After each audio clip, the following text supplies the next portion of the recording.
So guys, for the first step, once you're on Streamlabs OBS, you want to click on Settings, and then you want to click on Output. Now once you're on Output, you want to change the output mode to Advanced, and then under Rate Control, you want to select CBR. If you're streaming at 720p, which is 1280 by 720, you want to change the bit rate to between 2500 to 3500. Play around with that, see what's best for you. If you're streaming at 1080p, you want to change the bit rate to between 4000 to 6000. Now you want to head over to the Video tab, and then you want to change your output scaled resolution to either 720p or 1080p. And then you want to change the downscale filter to either bilinear or bicubic.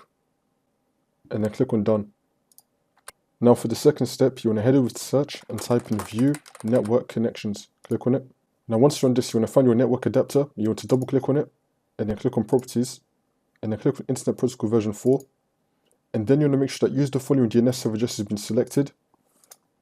You want to make the first line 8888, and you want to make the second line 8844, and then click on OK. Now you want to restart your computer, and then the problem should be fixed.